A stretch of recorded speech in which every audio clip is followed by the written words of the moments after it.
Hello guys, welcome back to new video. मैं हूं वल्लभ डोंगरे। स्वागत करता हूं सबका हमारे यूट्यूब चैनल पे। तो today we are going to see how to retrieve और how to fetch a data from our database. So now इस वीडियो में हम बात कर रहे हैं कि हम कैसे अपने डेटा को फेच करें अपने डेटाबेस से। तो बेसिकली पिछली वीडियो में हमने देखा था कि कैसे हम स्टोर करें डेटाबेस हमारे डेटाबेस में। तो ये हमने कुछ एंट्रीज जो थी यहाँ पे डेटाबेस में स्टोर की थी। अब इस डेटाबेस में जो भी एंट्री मैंने स्टोर की है, अब वो डेटाबेस में कोई कौन सी एंट्री मैंने स्टोर की है वो मुझे डायरेक्ट अपने फ्रंट एंड पे लानी है। या फिर एक मेरी वेबसाइट के एप्लीकेशन है जहाँ पे एक एडमिन पैनल है। अगर उस एडमिन को अपने पूरे जितने भी यूजर्स है, अगर उनका डेटा उसको अगर उस एडमिन यूजर पेज पे दिखाना है, तो उसको जो भी एपीआई है हमारी उसको फेच करना बहुत जरूरी है। तो देखती है, हम बनाते हैं एक ऐसा एपीआई जिस एपीआई के हेल्प से जो भी हमने डेटा स्टोर किया है अपने एप्लीकेशन में या फिर अपने डेटाबेस में, वो पूरा का पूरा डेटा हम फेच करें। सो डेटा फेच करने के लिए हम एक बार फिर से वही प्रोसीजर फॉलो करेंगे जो हमने क्रिएट डेटाबेस जब क्रिएट डेटा जब क्रिएट किया था तब की थी। सबसे पहले हम अपना एक अलग एक रूट बना लेंगे। सो रूट में क्या, रूट का फाइल का नाम क्या रखेंगे हम हमारा? Get all user, get all user dot JS. Get all user में हमें क्या क्या लगने वाला है? सबसे पहले हमें लगने वाला है एक्सप्रेस, एक्सप्रेस पैकेज। सो कॉन्स्ट एक्सप्रेस। हम पहले सबसे पहले इस पैकेज को इंपोर्ट कर लेंगे, एक्सप्रेस। देन राउटर, हमें राउटर भी लगने वाला है इस चीज में। Const router. राउटर कहाँ से मिलेगा हमें? एक्सप्रेस पैकेज से। Express dot router. ना अब हमें क्या लगने वाला है? ये सब तो चीजें हो गई, हमें हमारा डेटाबेस भी लगेगा क्योंकि डेटाबेस से हम रिट्राइव कर रहे हैं, तो हमें हमारा डेटाबेस भी लगेगा। सो कॉन्स्ट डेटाबेस का नाम क्या था हमारा? मतलब डेटाबेस हमने कुछ कस्टमर क्रिएट करे थे, ठीक है। तो उसे कस्टमर लगेंगे। So customer, customer, customer equals to, customer equals to require. कहाँ से लेंगे हम कस्टमर? हमने मॉडल क्रिएट किया था, ठीक है। हमने ये मॉडल क्रिएट किया था। इस मॉडल में हमने कस्टमर नाम की जीएस फाइल बनाई थी जिसमें हमारा कस्टमर का पूरा स्कीमा था। तो वही हमें चाहिए। सो रिक्वायर क्या चाहिए हमें? कस्टमर मॉडल फोल्डर में कस्टमर नाम की फाइल, ठीक है। ये हो गया।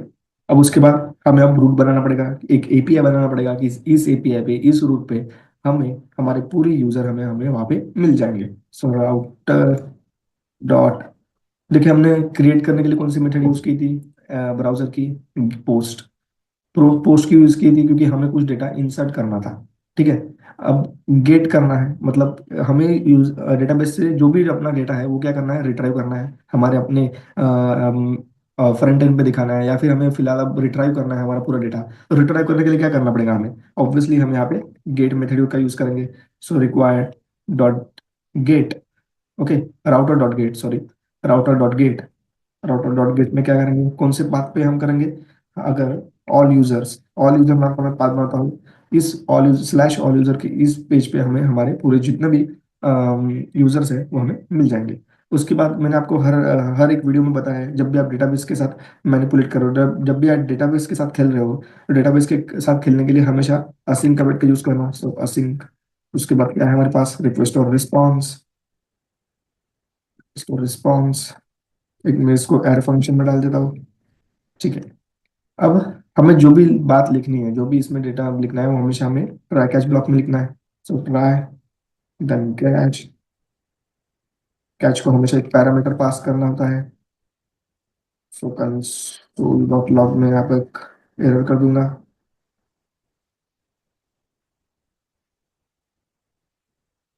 जो भी एरर आएगा मैं उसको कंसोल कर दूंगा, ओके। उसके बाद इस ट्राई में हम लिखेंगे हमारा लॉजिक। सो ट्राई में हमारे लॉजिक लिखने के लिए सबसे पहले हमें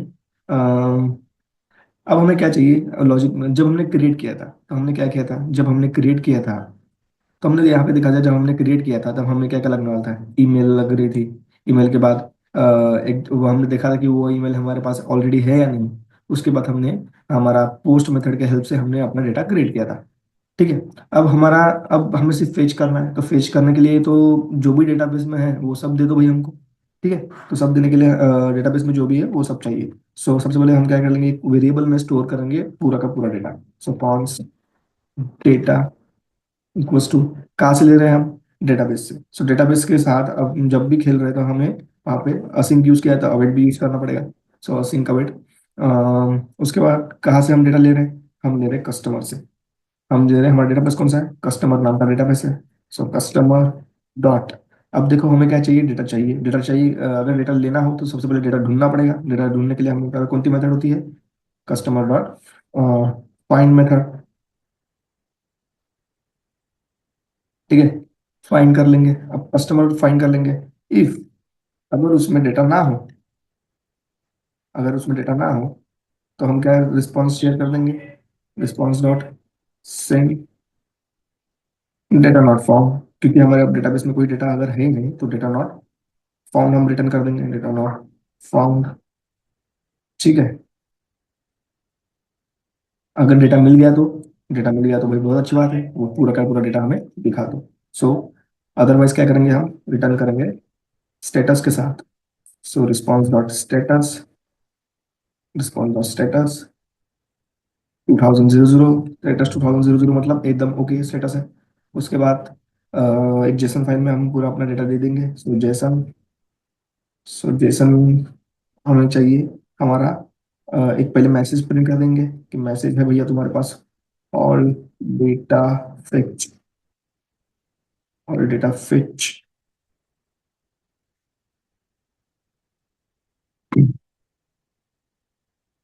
successfully, all data fetch successfully. Okay, और उसके बाद हम जो भी डेटा है वो भेज देंगे। तो डेटा इक्वल्स टू डेटा, देखिए हमने यहाँ पे एक वेरिएबल यूज किया डेटा। सो इधर हम डेटा, डेटा की जगह इन्फो या फिर कोई भी ले सकते हैं। ठीक है, अब ये चीज़ पूरी हो चुकी है। अब अगर मॉडल तो बना लिया, मॉडल को एक्सपोर्ट भी करना जरूरी है क्योंकि इंडेक्स डॉट जेएस में इसको यूज करना है। सो एक्सपोर्ट्स, एक्सपोर्ट्स करना है या एक्सपोर्ट्स करना है, हमें एक्सपोर्ट्स करना है। सो एक्सपोर्ट्स, क्या एक्सपोर्ट करना है, मॉड्यूल का एक्सपोर्ट करना है। सो मॉड्यूल डॉट एक्सपोर्ट्स, क्या एक्सपोर्ट करना है हमें, router, router finish,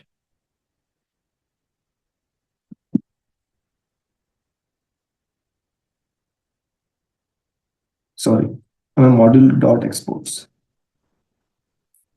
router, router हम यहाँ पे भेज देंगे। ओके,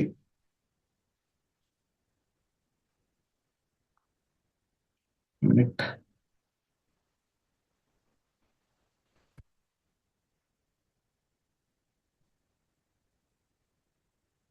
यहाँ पे कुछ एरर आ रहा है, देखते हैं हम क्या एरर है। यहाँ पे बोल रहा है इधर हमें सेमीकोलन चाहिए होगा। ओके, तो ये रूट क्लियर है। इधर आने के बाद हमें हमारे इंडेक्स पे वो फाइल हमने बना तो ली है। अब हमारे पास बनाने के बाद हमारे फाइल जो क्रिएट हो चुकी है, अब हमें उसको यूज करना है। सो सबसे पहले हम यहाँ पे ले लेंगे कि gate all users data, gate all users data. Okay, पूरे यूजर का डाटा हमें चाहिए तो हम ले लेंगे। उसके बाद app dot use, app dot use, app dot use slash, कहाँ पे हमें रन करना है ये पूरी फाइल्स। तो देखिए मैंने यहाँ पे राउटर की जो सिंगल यूजर थे यहाँ पे मैंने ये पाथ दे दिया था। इसकी जगह मैं यहाँ पे जो इंडेक्स डॉट जेएस है ना वहाँ पे ये पाथ दे देता हूँ। सो स्लैश रिक्वायर, क्या चाहिए हमें, हमें चाहिए रूट पैकेज में का एडमिन, रूट पैकेज में का get all user files root slash, root slash कौन सी file, get all users, get all users हमने फाइल ले ली। यहाँ पे देखो कुछ एरर दिखा रहा है, यहाँ पे क्या एरर दिखा रहा है हम देखेंगे। Customer router dot gate router, router dot gate, और ये बोल रहा है कि सेमी कॉलम एक्सपेक्टेड, कौन सा राउटर, राउटर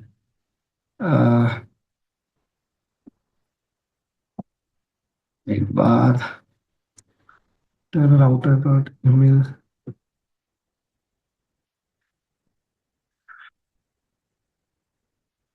बाकी तो सब चीजें सेम है। ओके, कुछ स्पेलिंग मिस्टेक होगा जहाँ उसकी वजह से यहाँ पे एरर आ रहा होगा, वो आप उतने उतनी कुछ बड़ी बात नहीं है उसमें। ठीक है, तो यहाँ पे इंडेक्स में हमने अब पूरा अपना रूट क्रिएट कर लिया। अब हमें सिर्फ सर्वर को अपने स्टार्ट करना है। सो सर्वर स्टार्ट कर लेंगे। सो यहाँ पे सर्वर सर्वर स्टार्ट कर लेंगे अपन। बैश में आ चुके हैं हम।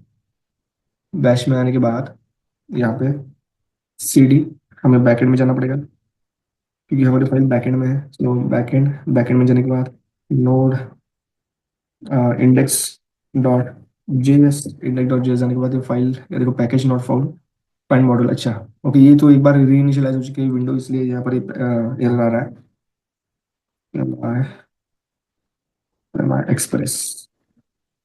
आपके पास भी अगर हमेशा ये प्रॉब्लम आ रहा हो, क्योंकि आपने अगर बंद कर दिया होगा कोड सैंडबॉक्स और बहुत दिन बाद आपने ओपन नहीं किया, तो ये आता है हमेशा। तो एक बार आपने फिर से वो पैकेज इंपोर्ट कर लेंगे। देखिए, अब देखिए मेरा मोंगो भी कनेक्ट हो चुका है और सर्वर भी स्टार्ट हो चुका है इस पोर्ट पे। सो बेसिकली एक्सपोर्ट स्टार्ट होने के बाद मैं एक बार इसका यूआरएल जो भी है वो कॉपी कर लेता हूँ। यहाँ से ये प्रीव्यू करके यहाँ से जो भी यूआरएल है वो कॉपी कर लेता हूँ। कॉपी करने के बाद मैं जब आ जाता हूँ हमारे पोस्टमैन पे। पोस्टमैन में आने के बाद मैं एक न्यू रिक्वेस्ट भेज देता हूँ। उसके बाद मैं यहाँ पे न्यू रिक्वेस्ट क्रिएट करता हूँ, ऐड रिक्वेस्ट, और इस रिक्वेस्ट को क्रिएट कर लेता हूँ। यहाँ पे मेरा जो पोर्ट जो भी यूआरएल है वो कॉपी पेस्ट करता हूँ। उसके बाद में मेरा किस स्लैश ऑल यूजर पे मेरे पूरे यूजर के डेटाबेस थे, स्लैश ऑल यूजर डेटाबेस। उसके बाद अब मुझे यहाँ पे रिक्वेस्ट सेंड करने पड़ेंगे। रिक्वेस्ट सेंड, देखते हैं हमें डेटा यूजर का मिलता है या नहीं। तो ये मिल गया। ये देखिए हमारा जो भी पूरा डेटा है, जो भी हमारा कस्टमर का पूरा डेटा है वो हमने यहाँ पे ले लिया। ठीक है, सॉरी, ये कस्टमर का डेटा था, तो यहाँ पे मैंने ऑल यूजर के जगह में ऑल कस्टमर दे देता हूँ। Okay, okay, all customer. Okay, अब अगर आपने कुछ भी चेंजेस किए हमारे नोट फाइल में, तो आपको फिर से एक बार पोर्ट स्टार्ट करना है, फिर से उसको रन करना है।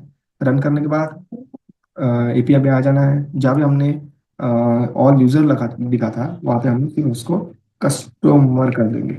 और कस्टमर करने के बाद हम उसको रिक्वेस्ट भेज देंगे। देखो ये पूरा का पूरा डेटा जो भी हमने स्टोर किया था अपने डेटाबेस में, वो डेटा पूरा मुझे यहाँ पे मिल रहा है। ये पूरा डेटा सेम डेटा है जो मैंने यहाँ पे स्टोर किया था। ये पूरा का पूरा डेटा, जो भी डेटा है वो पूरा मुझे इस फ्रंट एंड में। अब ये देखो, ये हमारे पास एक तरह से ये जो पोस्टमैन है, ये पोस्टमैन भी एक तरह से फ्रंट एंड ही है बेसिकली। ओके, ठीक है, यहाँ पे मिल रहा है डेटा, मतलब आप अपने फ्रंट एंड पे इसको इजीली दिखा सकते हो। ठीक है, तो इस वीडियो में बस इतना ही। अगले वीडियो में मिलेंगे हम कि कैसे आप स्पेशल एक स्पेशल पर्टिकुलर पर्सन का डेटा कैसे एक्सेस कर सकते हो। उसके बाद हम देखेंगे पासवर्ड को कैसे इंक्रिप्ट करेंगे अपने। ठीक है, तो आई होप ये वीडियो आपको समझ में आया होगा कि इस वीडियो में आप